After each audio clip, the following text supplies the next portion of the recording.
नमस्कार दोस्तों, आप सभी का इस YouTube चैनल पर स्वागत है। अपने क्लास 12th बायोलॉजी के अंदर 15वां चैप्टर चल रहा है आनुवंशिक अभियांत्रिकी और 15वें चैप्टर की ये थर्ड क्लास है, तीसरी क्लास है। तो हम क्लास स्टार्ट करते हैं। देखो, अध्याय वो चल रहा है अपने 15वां, ठीक है। नाम क्या है? आनुवंशिकी अभियांत्रिकी। चैप्टर का नाम क्या है? आनुवंशिकी अभियांत्रिकी। देखो, आनुवंशिक अभियांत्रिकी क्या होती है ये हमने पढ़ लिया। इसकी विधियाँ, इसके उपकरण, उन सब के बारे में पढ़ लिया। तो इसमें कुछ चरण थे, उन चरणों के बारे में हमें पिछले वाली क्लास में मैंने बोला था कि सब के बारे में विस्तार से अलग अलग पढ़ेंगे। तो सबसे पहले आज हम स्टार्ट करेंगे। आज का जो अपना टॉपिक है वो कौन सा है? वांछित जीन की पहचान एवं उसका पृथक्करण।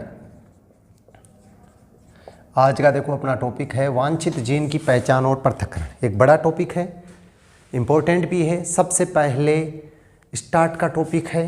देखो, वांछित जीन, एक तो क्या होता है वाहक जीन होता है, एक होता है वांछित जीन, ठीक है। एक तो होता है वाहक जीन और दूसरा क्या होता है वांछित जीन। तो वांछित जीन की पहचान और उसका पृथक्करण, जैसे मान लो कि ये है, ठीक है, इसके अंदर से ये इतना क्या है, ये वांछित जीन है। कौन सा है? वांछित जीन है। और ये बाकी भाग क्या है? वाहक है, ठीक है। मतलब ये इतना तो क्या है? वाहक है। और ये इधर वाला क्या है? वांछित जीन। तो हमें सबसे पहले क्या करना है कि ये इधर वाला जो ऊपर वाला भाग है, ठीक है, हमें क्या करना है कि जो ये ऊपर वाला भाग है इसको क्या करना है? ढूंढना है, मतलब इसकी पहचान करनी है।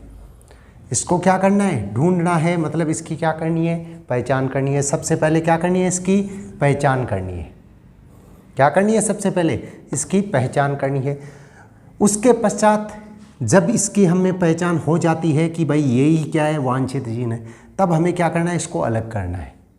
अलग मतलब पृथक करना है। किससे? ये पूरे भाग है, इससे क्या करना है? अलग करना है।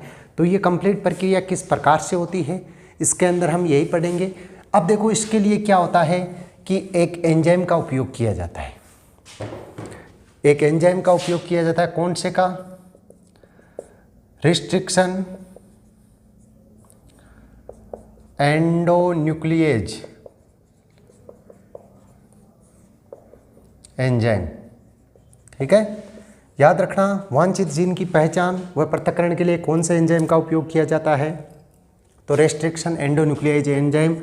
मोस्ट एंड इम्पोर्टेंट क्वेश्चन वार्षिक परीक्षा की दृष्टि से याद रखना, मोस्ट और इम्पोर्टेंट क्वेश्चन है ये वार्षिक परीक्षा की दृष्टि से। प्रश्न क्या बनता है कि वांछित जीन की पहचान और पृथक्करण है वो किसके द्वारा की जाती है? वांछित जीन की पहचान और पृथक्करण है कौन से एंजाइम द्वारा की जाती है? तो रिस्ट्रिक्शन एंडोन्यूक्लिएज एंजाइम के द्वारा, ठीक है। और जब इसका हम वर्णन स्टार्ट करेंगे तब भी हम सबसे पहले यही लिखेंगे कि वांछित जीन की पहचान व पृथक्करण के लिए रिस्ट्रिक्शन एंडोन्यूक्लिएज एंजाइम का उपयोग किया जाता है। अब देखो, ये एंजाइम क्या है, इसकी खोज किसने की? तो इस एंजाइम की खोज है वो किसने की थी? वर्नर, आर्बर एवं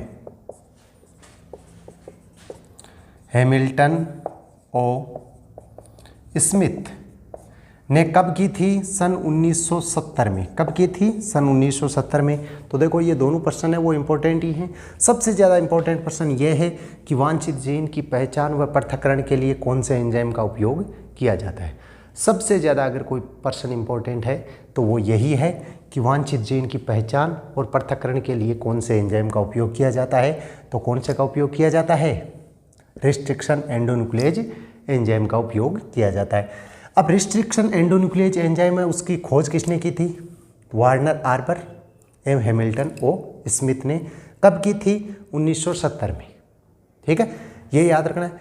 अब क्या हुआ कि मान लो कि 20वीं शताब्दी है, शताब्दी, 20वीं शताब्दी लगभग के 7वें दशक, 20वीं शताब्दी के 7वें दशक, लगभग हम माने 1963, ठीक है। 20वीं शताब्दी के 7वें दशक लगभग 1963 में क्या हुआ, जीवाणु इस्चेरिचा, नाम याद रखना, जीवाणु इस्चेरिचा कोलाई, ई कोलाई भी बोलते हैं जिसको हम, में क्या हुआ, जीवाणु में जीवाणुभोजी के बचाव के लिए 2 एंजाइम की खोज की थी, ठीक है। मतलब देखो जीवाणु के अंदर क्या पाया जाता है, इस्चेरिचा कोलाई, ठीक है।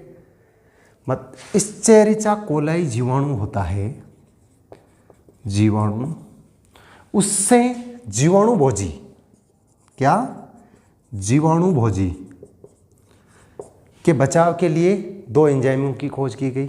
क्या किया गया, इस्चेरिचा कोलाई जीवाणु है, उससे जीवाणुभोजी के बचाव के लिए 2 एंजाइमों की है वो खोज की गई, और उनमें 2 एंजाइम इन विषाणुओं को क्या करते हैं, संक्रमण से बचाते हैं। तो वो कौन कौन से विषाणु होते हैं जिनको संक्रमण से बचाते हैं, तो इसके अंदर देखो सबसे पहला तो क्या होता है कि अपने डीएनए में मिथाइल जोड़कर, और दूसरा कौन सा होता है, विषाणु के डीएनए को काटकर।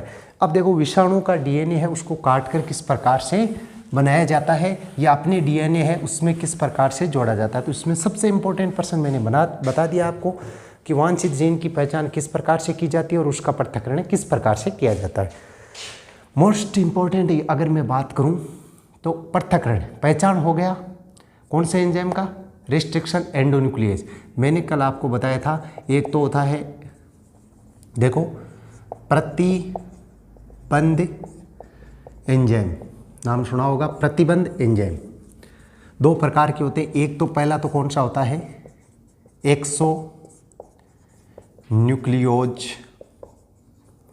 एंजाइम, कौन सा होता है, एक्सो न्यूक्लियोज एंजाइम।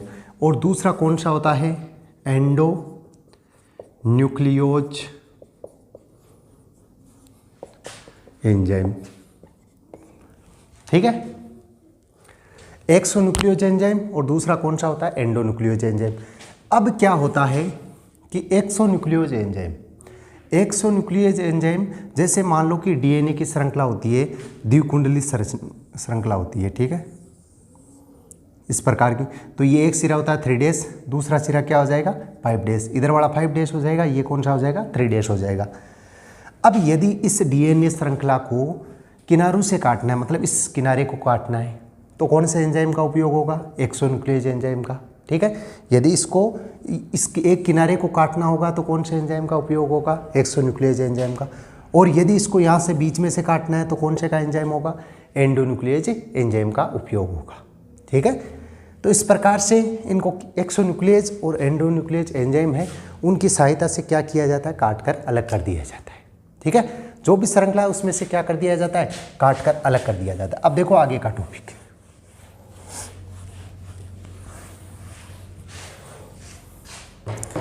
आगे का है अपने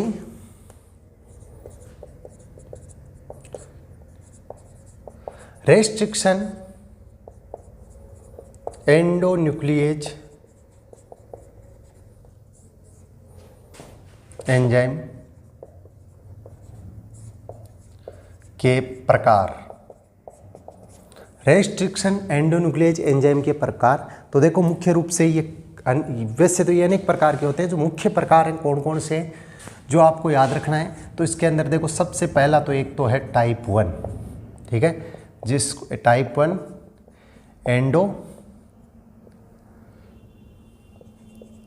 न्यूक्लियेज, सबसे पहला कौन सा है, टाइप 1 एंडो न्यूक्लियेज, जिसको R1 के नाम से भी दिखाते हैं, ठीक है। उसके पश्चात दूसरा है वो कौन सा है, टाइप 2, ठीक है, endo nuclease, type 2 endo nuclease. ये कौन सा है, ये, ठीक है।